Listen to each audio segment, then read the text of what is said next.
Hey everyone, welcome to another episode of Future Ready Leadership. My guest today, Doug Dennerline. He's the CEO of Betterworks. Doug, thank you for joining me. My pleasure. Thanks for having me, Jacob. So, for people not familiar with the company, why don't we start with just some background information about what you guys do? Yeah, it's interesting. Maybe I can give a little background because it'll give relevance to what we're doing here. I was a longtime employee of Cisco Systems, and I was a sales leader there. I had a team of 6,000 people, and we're in the HR space here at Betterworks. And so my relevant point is we used all these historical tools, backward looking, performance reviews, the bell curve of how many people could be in the top and the middle and the bottom, 9 block, all those things that traditional HR companies use. And I went on to take over WebEx after we acquired WebEx. So I've kind of been running SaaS companies ever since. I ended up at SuccessFactors, Oh, kind of one of okay. the I've done work one. with all those companies. I'm surprised we haven't crossed paths in Yeah, the. I was the president of SuccessFactors, Jacob, and I was there when we got acquired by SAP. Oh, very And cool. so what I Okay. got to do is I got a chance to be in the software industry around HR software.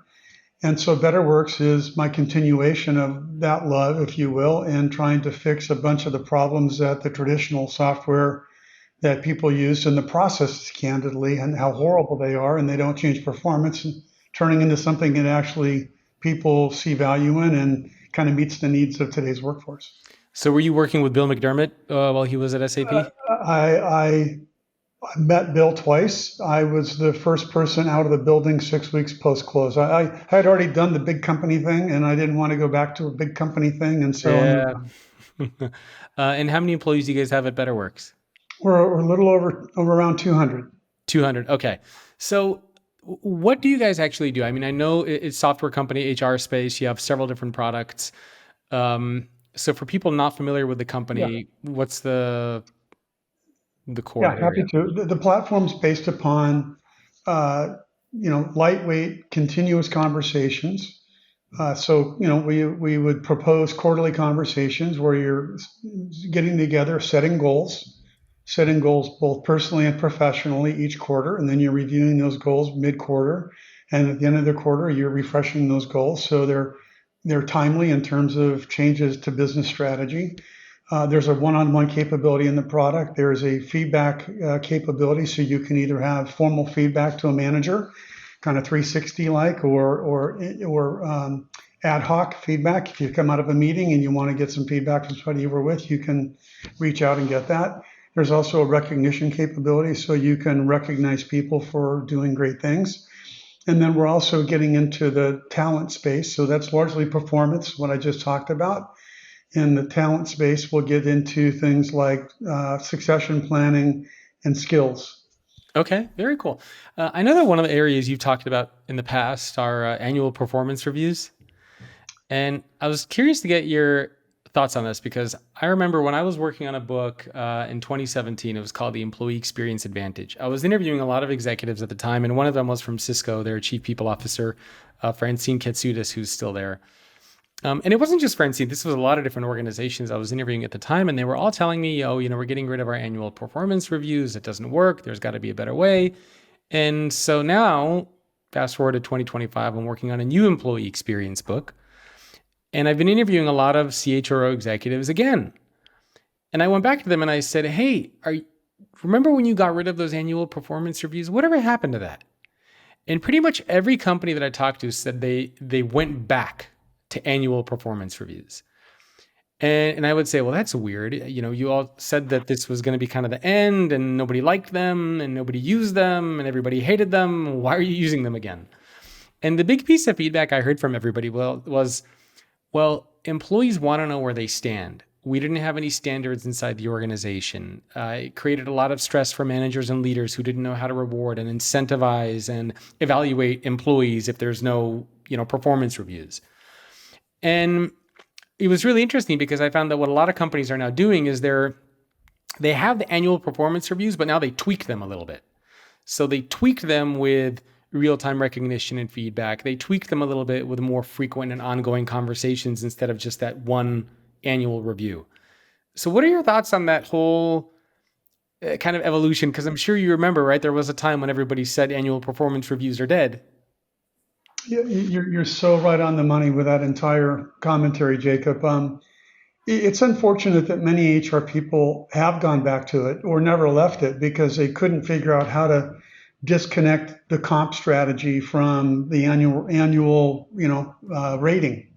How do I know who to give the money to if I don't have my ratings and my fives and my fours? And unfortunately, I think there's really great companies in the world who don't do performance reviews at all. They would give ongoing feedback, and that feedback would put you in the place where you would be rated. They might still do a calibration or a nine block to know where their next leaders are, and they want to make sure that they're taking care of them. And they also know with those people that I always tell people I love a five. A five is they're really great at what they do, and they really don't want and don't aspire to be in leadership, but they're solid fives. Well, we believe wholeheartedly that you should move to something that is not backwards looking. So what we've done here, Jacob, is we're using AI already in our product pretty extensively.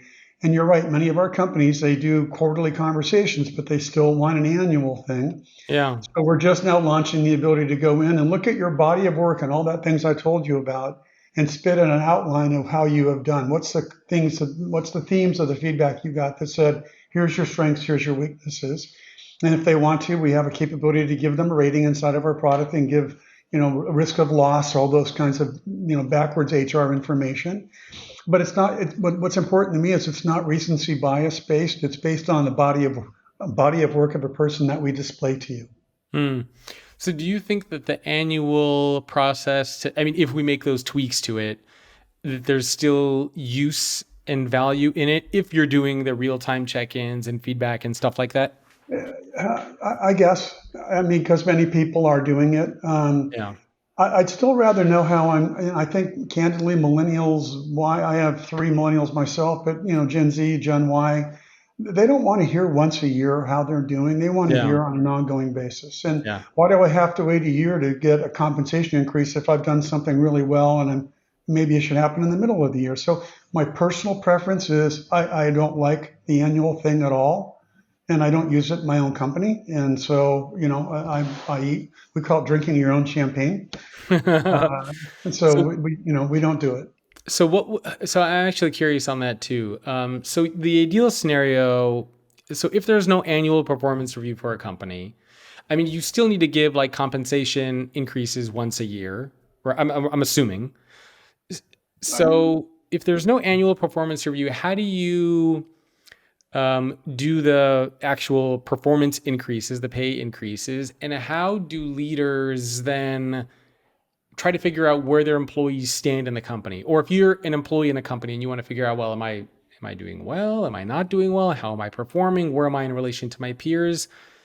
How would a company then figure that out if they don't have that standard annual performance review process? Yeah, I think what you can do is and what we do is we set a budget that we have for increases for the year.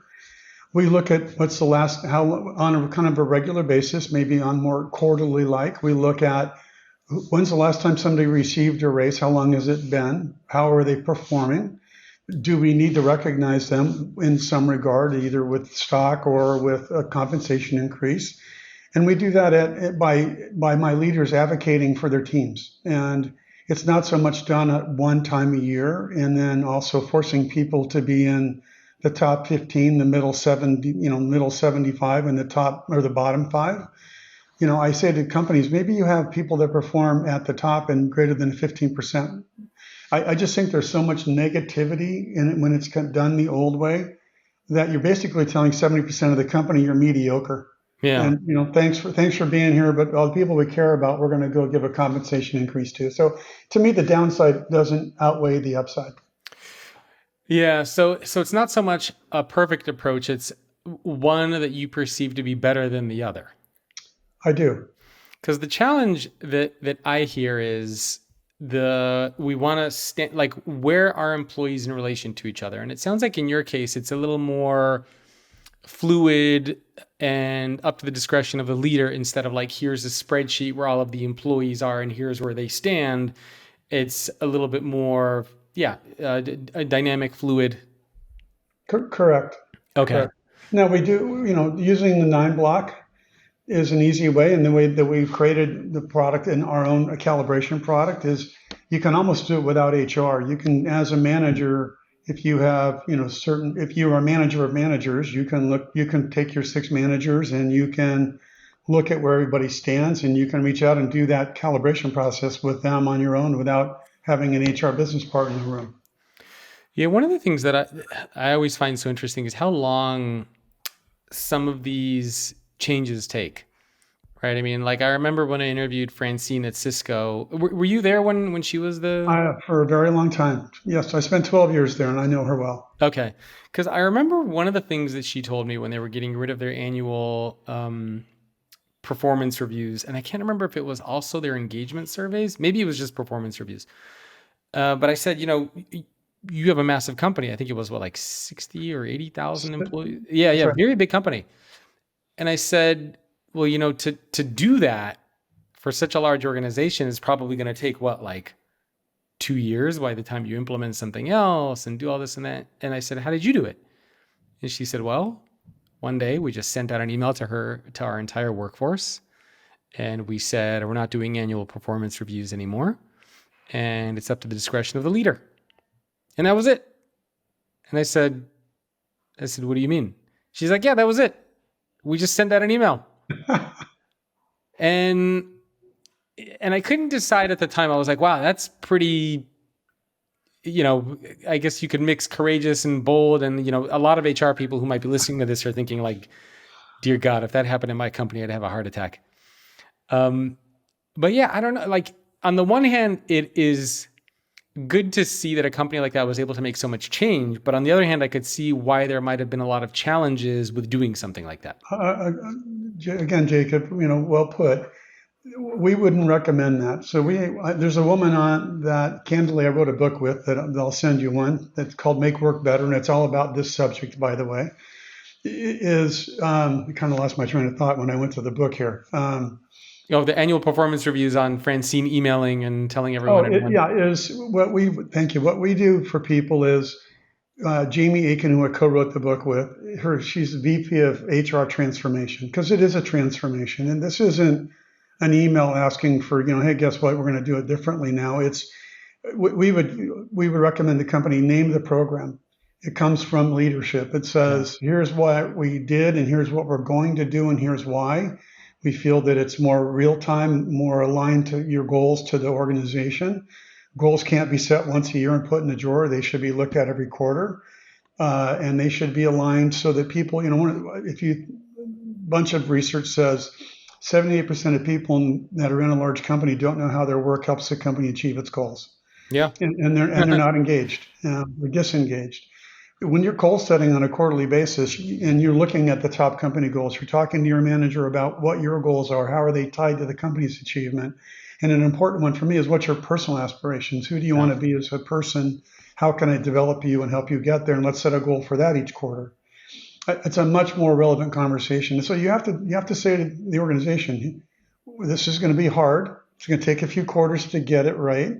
But the benefit of it is you're going to be more engaged. Our retention's going to go up, and people are going to feel better about being here than they did before. And candidly, the company's going to perform better. Yeah, I'm always fascinated. Like I was just talking to the CHRO of a large financial institution, and their CHRO, again, I'm working on this employee experience book, and we were talking about data and analytics, and she was telling me that they're on a journey of 3 or 4 years to even get their data cleaned up.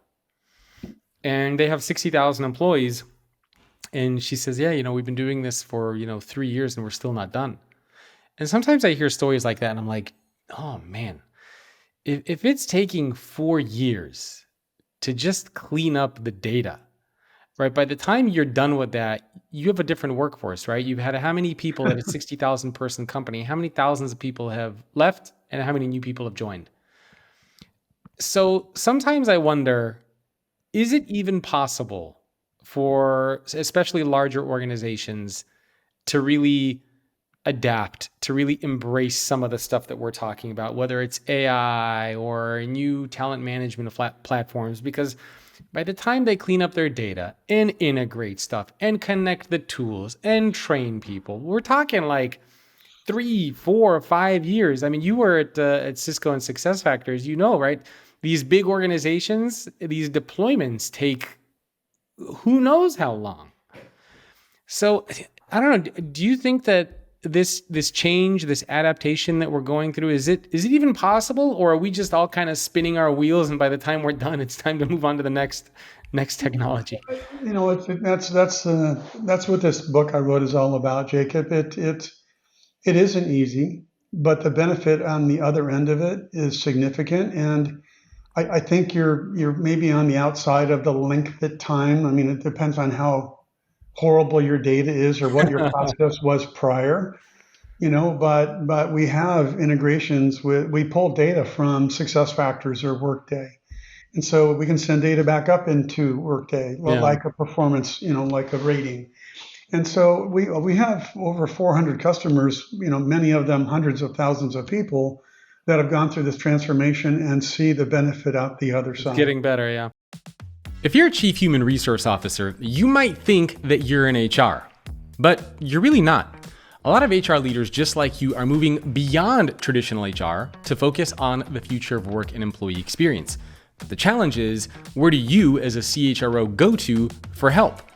The feedback that I've heard from lots of CHROs around the world, just like you, is that existing communities out there are very expensive. They focus on fluff, on speeches, on traditional HR components, and they're really just not giving value that CHROs want. Not to mention, they're ridiculously expensive.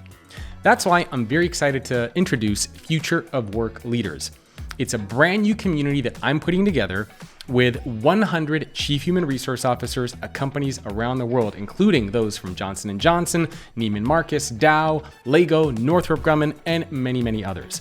So if you're a CHRO looking to actually get value out of a peer community focused on the future of work and employee experience, you don't want fluff, you don't want to spend a ton of money, you don't want speeches, you don't want to be upsold, then check out futureofworkleaders.com. And I'm hoping with AI too, it's going to Big change. improve, dramatically, because it's not the same as it used to be 5, 6 years ago when you have these AI tools that can really help you make these things a reality. It's pretty fun to watch, Jacob. I mean, we already have an AI assistant in both in our conversation tab and in our feedback tab where it'll go and the manager can either write it themselves or start to write it and ask for assistance through AI. And if they wrote it, it'll actually go in and it'll remove bias. It'll make the language whatever tone you'd like it to be professional. That's kind of the recommendation. It'll make it actionable. And then it also shows in the application what we changed and why. So the manager's learning that this language is probably inappropriate for this reason, and maybe you could change it to this. Yeah. And so it's also cutting the time it takes to do the process down between 50 and 75%. How do you balance the humanness of something with the AI side of something? Because one Yeah, of the things that I wonder about sometimes is if we have too much AI checking and reviewing and suggestions, and this isn't appropriate, and this isn't, the right way that you might want to say something. Is it going to get to a point, do you think, where we kind of strip the humanity out of everything? Like maybe I make a joke or maybe I say something and the AI says, well, that's not appropriate. You shouldn't do that.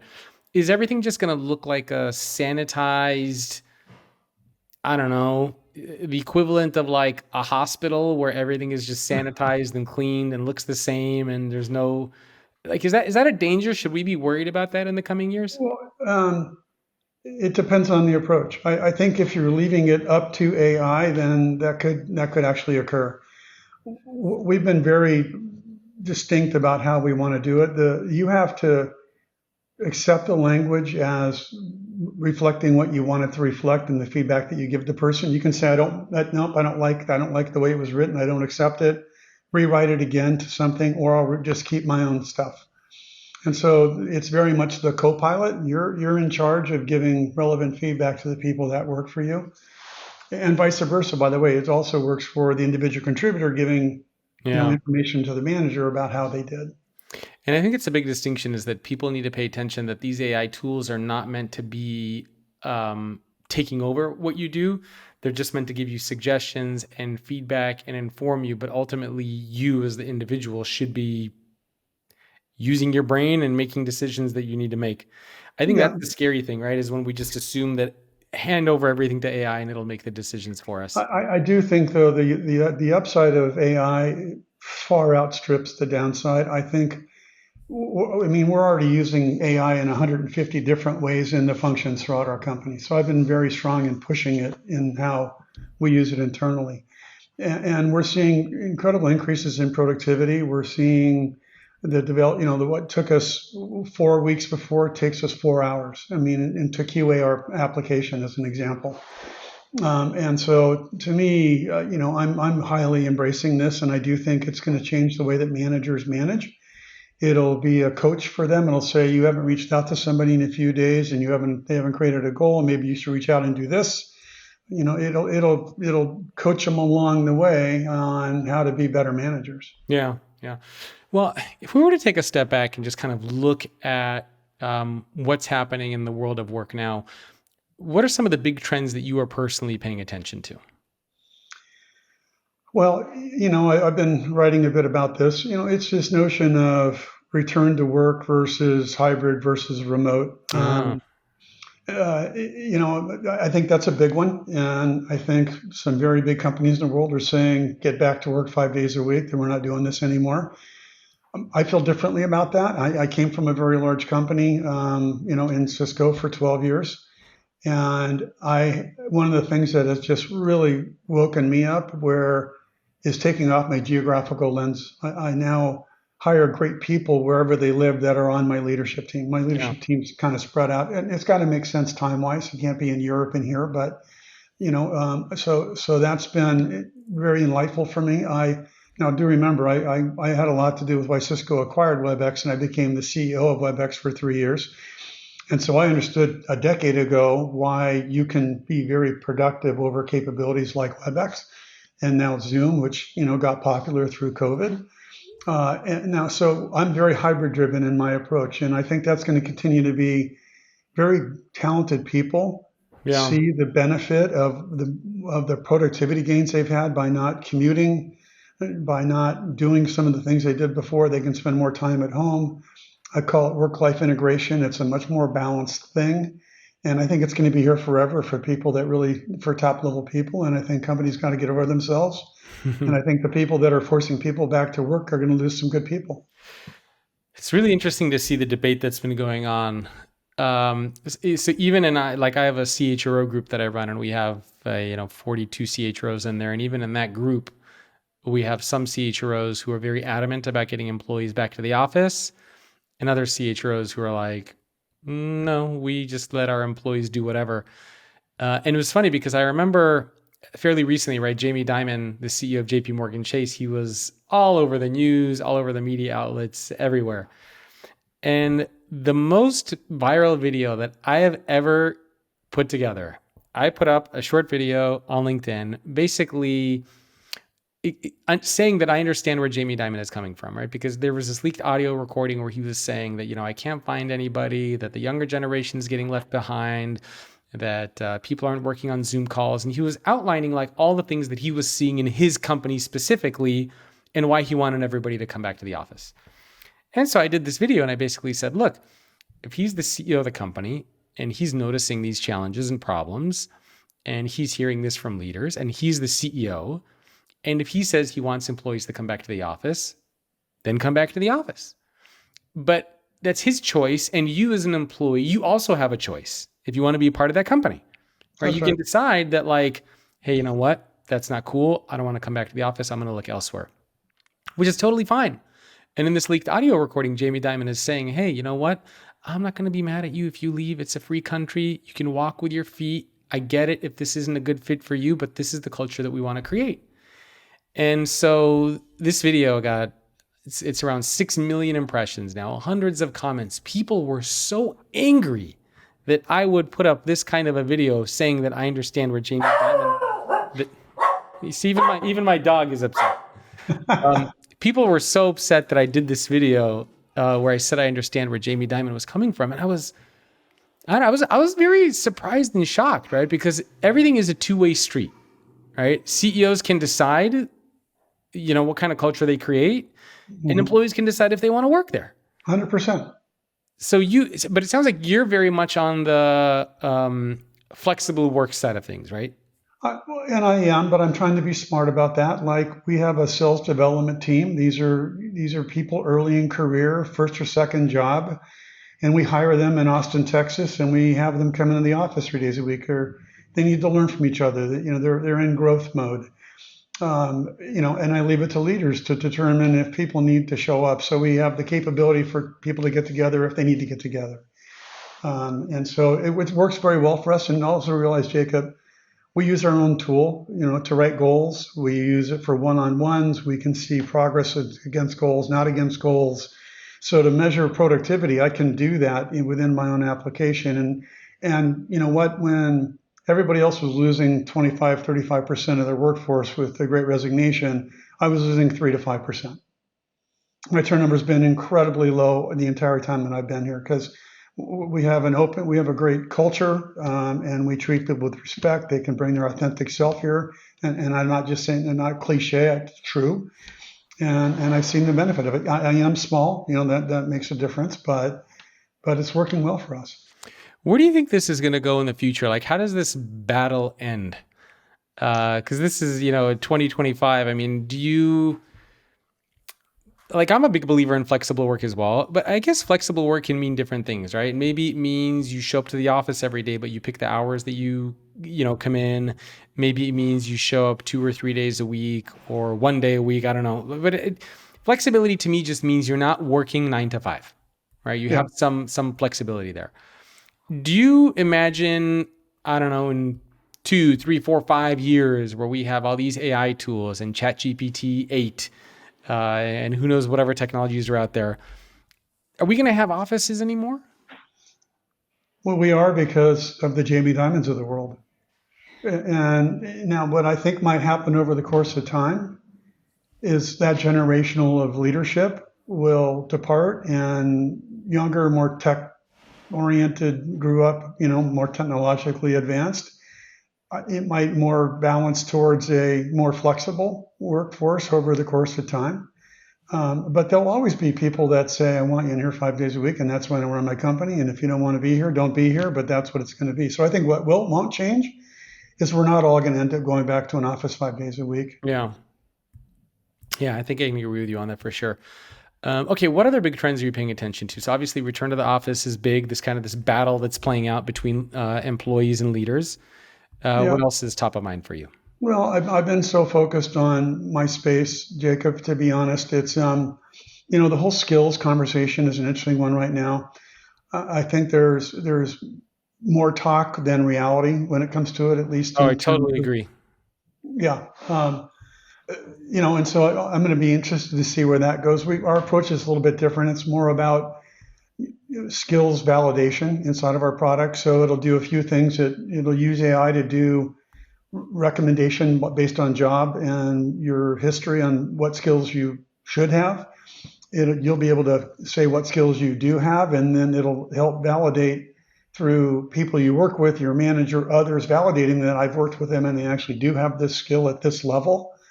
And so it's not a marketplace so much as it Mm. is understanding where are the skills.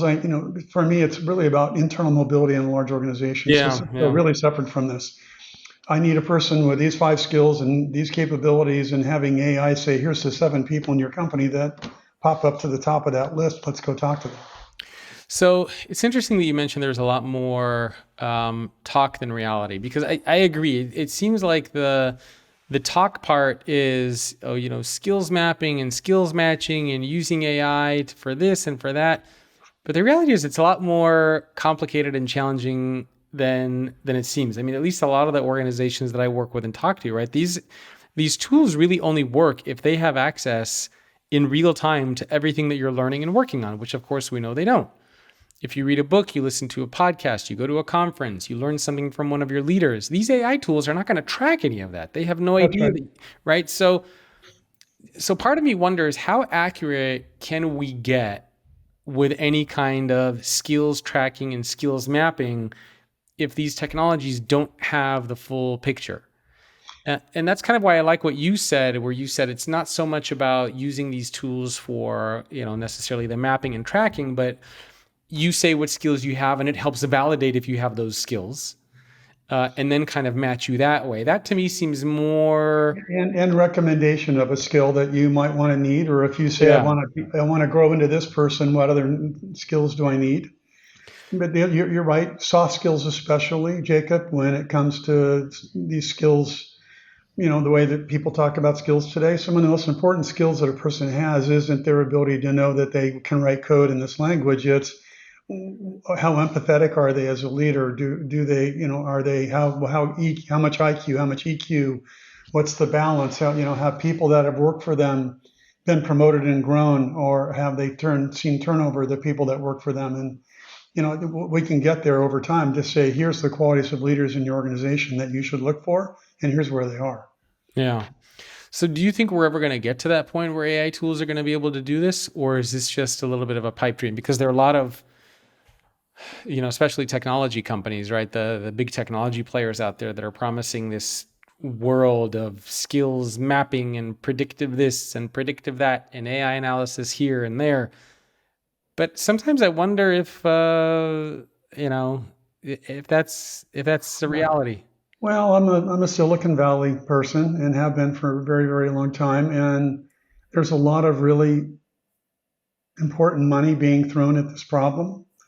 And I think we'll figure it out over the course of time in a way that makes sense. It may not look and feel like we talk about it right now, but I think there'll be an ability better than there is today by using skills in a more meaningful way than we are using it today. And I tell you, historically, boy, you're right. Success factors. By the time you built your skills library, it was outdated. Yeah. Yeah, I mean, so I think that's the road I'm not going to go down. Now, the problem I have to solve for is I'm going to go try to sell my capability. People are going to say, well, I'm going to take my skills library and put it inside of your product. And we're going to have to Uh, figure out how to do that. yeah. And even the skills library, I wonder how accurate those are. And like, if you were to just list out, like, how many skills are there in the world? I don't know. Million. Like, right. I mean, it's part of me sometimes thinks if there should just be like a common skill library of like 20 skills, because if you have 1,000 of them, yeah, like even if you look under empathy, there's active listening, empathetic, even under that, there's all these, like, I don't even know if it's possible to map all these things or if it's even a good idea to map every single skill to every single person. Like, I don't even know if that makes sense to do that. Yeah, You I know, agree with you. like sometimes I wonder if just the high level stuff, do you have critical thinking? Are you a good Yeah, negotiator? Are you a good communicator? Like, how detailed do you need? yeah, I agree with that. I was on the board of a company that was in the interviewing software business, and they had thousands and thousands of interview questions that were inside their application, and they brought in a data scientist, and probably with AI now, it basically spit out the fact that these 20 questions are the best 20 questions to ask in an interview, and the rest are From just a the waste thousands. of time. Yeah, like there should be a way to just narrow things down and make it easy. Like I remember when I interviewed Nolan Bushnell, he was the creator of Atari, and he was also Steve Jobs, the first boss of Steve Jobs. And he was telling me about how he offered Steve Jobs his job. And he said he met with him for a little bit. They talked, I think he said for like an hour or something like that. And then he said, yeah, I think you're a good fit. Do you want the job? There was no skills assessment. There was no months long interview process. Talk to 15 people on the team. Take this personality quiz. And so sometimes I wonder if with technology, we're going so far in that direction that we're trying to find the perfect candidate and the perfect candidate doesn't exist. And you know what I mean? Like that, because you hear stories of some of these organizations and you ask them, well, how long did it take you to find this person? Oh, we've been looking for like 6 months, 8 months to fill one role. I'm like, how is that possible? Yeah, How is it possible that it took you 8 months to fill one role? Like it doesn't make sense to me. nor does it make sense to me. I now Unfortunately, it's one of those things where, laws get in the way of sense. If you don't have a slate of candidates that you've interviewed, you can get in all kinds of trouble these days. And so you have to Yeah. do some level of that compliance driven stuff. But, as many interviews as I've done in my life, I know very quickly whether or not this is somebody that I could or could not work with, Yeah, and exactly. And yeah, there's some of the intuition, the experience, the that far outweighs the science. yeah, yeah, exactly. And I feel like we're trying to get so much to the science that we're forgetting about the art as well. Like you can tell, like if you go out to a party, for example, or you go to a friend's house and they're having a bunch of people over, you can tell right away, yeah, I could see myself being friends with this person. I know I'm not going to get along with that person. I can tell you right away. You don't have like a That's quantifiable right. score sheet of everybody you meet at a party. You just tell. You have the intuition. You've been around in the world. You've met a lot of people. That's right. You can tell. When I came here, I interviewed with John Doerr, who's Oh the yeah, yeah. Series A here. We spent an hour and 15 minutes together. He walked me out to my car and said, "I want to work with you. You're my guy, and I'm committed." And I said, "I'm committed to you," and we've been committed to each other for a very long time. Yeah. Did you have to go through like a score sheet and an AI analysis? Nothing. So yeah, this is again the challenge that I wonder what the future of that is going to look like. I mean, what do you think? Where is this going to go? Well, again, I think this is where HR is an interesting function. And I write a lot about this in the book. HR can be incredibly enabling, or they can be incredibly sluggish and slowing your companies down. Yeah. And you got to, I call them women and men who are HR leaders as mobilizers. They're like, my job is at seat at the table. I need to be the person who tells the CEO, hey, you have 7 direct reports. These 3 people are not going to get you where you need to go. You need to do something about it. You're buddies with them, but they're not going to get you there. And they know where the company needs to go, and they're brave enough to say, here's the X, Y, and Z things we need to go get done. And one of those things is we need to, not maybe go to the level of what's happening in our government right now. It's like, thanks for coming, see you later. But being able to exit people quickly and not have that take years, and bring people in quickly and move with speed. And HR can make that great, or they can slow that down. Do you notice any differences between those types of teams? Like, what makes a good, like, whether it's an HR team or leadership team that is able to make things quickly versus slow things down? So for me, it's the CEO. Uh, The CEO is one of those people that wants an HR person that's a mobilizer. They go hire them. And candidly, it can be that way for a CFO too, especially in a SaaS company. If you're trying to get a deal done, the CFO is like, hey, we're giving away too much of this deal, and we're not going to accept this language or that language. Larry Carter, the CFO for Cisco, was the most enabling CFO in the history of the planet. We got such great deals done. I mean, he just moved barriers. And it's the same for HR.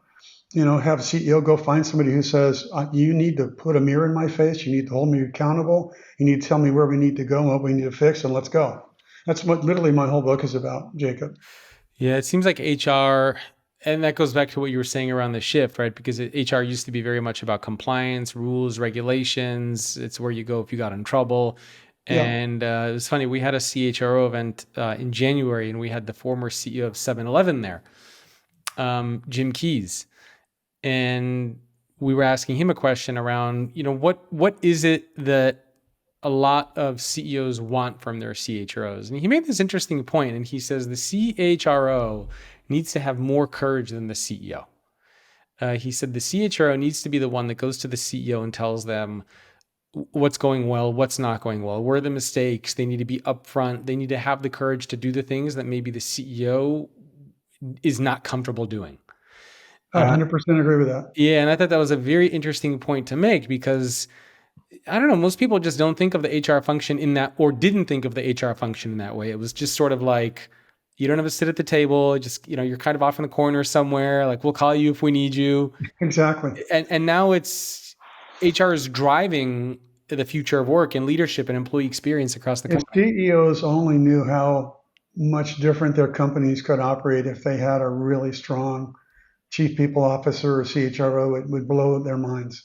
And many aren't brave enough to be able to to sit and listen to the feedback that they need to hear from a strong CHRO, because they may, again, people, I won't name names, but I've worked for CEOs where loyalty was better than greatness, Mm, and that's a problem. yeah. Yeah, it's definitely a challenge for organizations. Um, so I guess another big trend, that we have to talk about, we sort of alluded to, is AI. And there are some who are very scared of AI and tools like ChatGPT, and there are others who are more optimistic and positive. Where do you stand on that camp? Are you thinking that technology is going to automate I billions of do. jobs? We do a research thing every year, and we do a performance enablement report. This year, excuse me, the entire report was aimed at understanding the impact that AI is having on people and organizations and managers. And some of the results were pretty amazing. For one, McKinsey would tell you that only 40% of companies have embraced AI strongly. Yeah. And so there's many that aren't. And what's happening is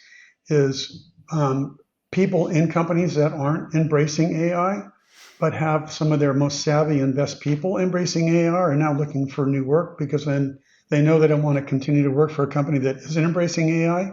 It really reminds me, Jacob, of what the web did to the brick and mortar industry.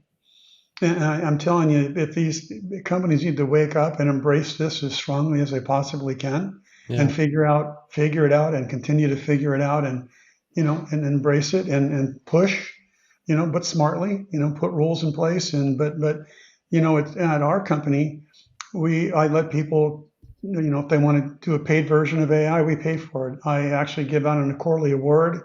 If you found a way to use AI in our company in a meaningful way that helps us be better, I pay you a bonus.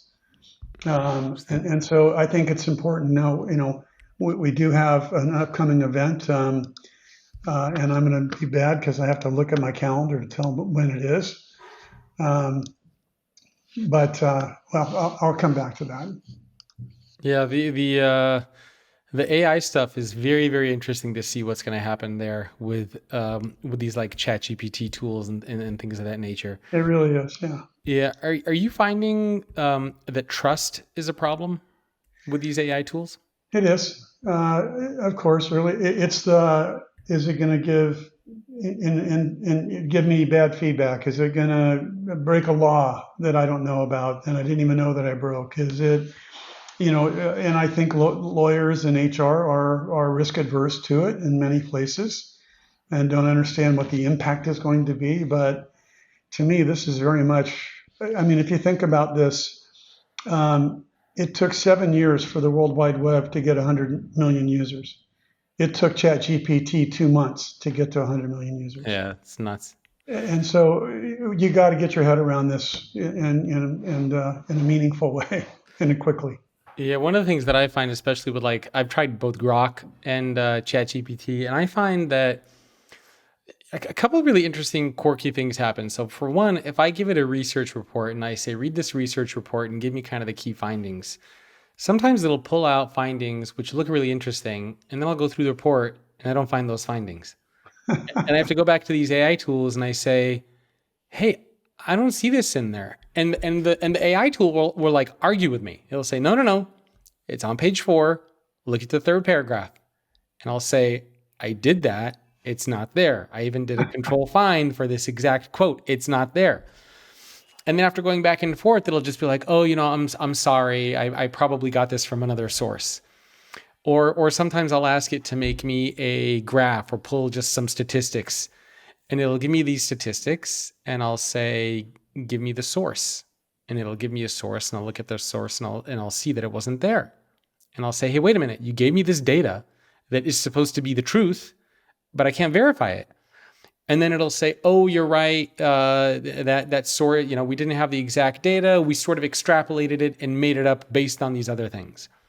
So there's a real danger of relying on the information that AI gives you, because it can give you the same thing, for example, for skills, for who should get promoted, for anything.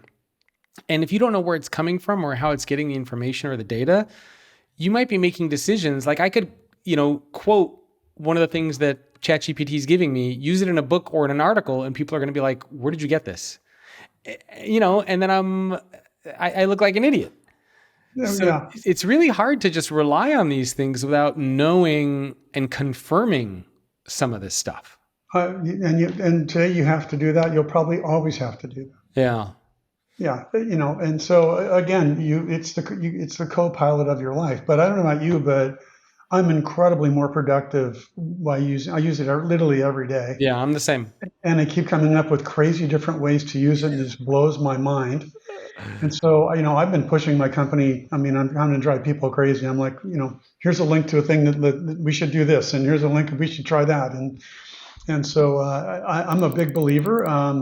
It isn't perfect, and you have to validate, but it's still going to give you a research report that could have taken you hours in seconds.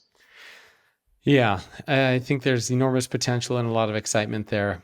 Well, I know we only have a few minutes left here. Were there any other big trends or themes that you're paying attention to? Because I know there's a lot of stuff happening out there. Well, the thing for me, Jacob, is we keep searching as a company to find those companies that want to change, that know that these old antiquated processes don't change performance. People hate doing it. It doesn't, the downside is there, and they're progressively looking to do something different. And we're going to continue to try to invent stuff that makes it super simple and easy to do. And the results are so much better that it makes them willing to cross the chasm, if you will, to find a new way to go about it. And I just hope, Jeffrey Moore, big believer in, crossing the chasm. We got to get the old way to the new way, and we got to get through the chasm and get to Main Street. So everybody's going to be doing it kind of the same way, and they're not yet. And I look forward to when they are. What do you think the big roadblocks are for that? Well, it's Francine from Cisco. We tried that and it wasn't effective, and we had to move backwards. I've heard that from multiple companies. But what I am encouraged by is we have people that we sell to who are on the traditional large platforms and don't appreciate what it does for on the performance side, and they put something new in, and the results are fantastic. And I've seen that in industries that you would consider laggards, and I've seen it in industries you considered leaders. Hmm. Do you find that a lot of at least the companies that you're talking to, are they more comfortable embracing change and thinking differently, or do you find that most of them are still very much kind of clinging to the old? No, if you're clinging to the old, you're not talking to us. Yeah. I mean, these are people that are looking to change, and whether that is, we do really well when there's consolidation of acquisitions, and they have to bring people in culturally into it, uses us, and when MailChimp was acquired, now MailChimp's on it. It's finding progressive companies that know that, the once a year thing is not going to cut it. Yeah. And maybe one or two questions before we wrap up.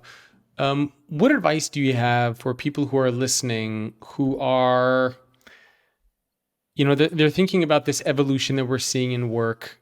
How can they either get their leaders on board or get their team on board or get people to move in the right direction? Because one of the big things that I hear is like, I get it, but other people on my team don't get it. I Yeah. can't convince my leader. I can't convince my team. How do you get people to understand where things are going and kind of push them in that right direction? Well, a couple of things. I think a functional leader, the head of sales, the head of customer success, the head of support, embrace it, and do it in your own function and show the results to the other leaders in the organization and the CEO.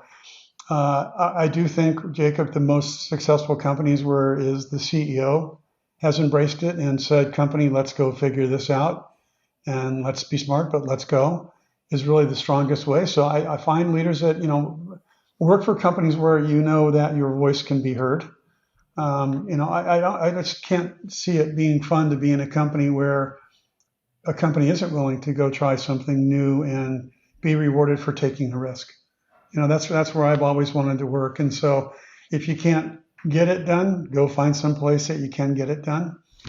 Who wants to go to work every day when you're walking into the wall?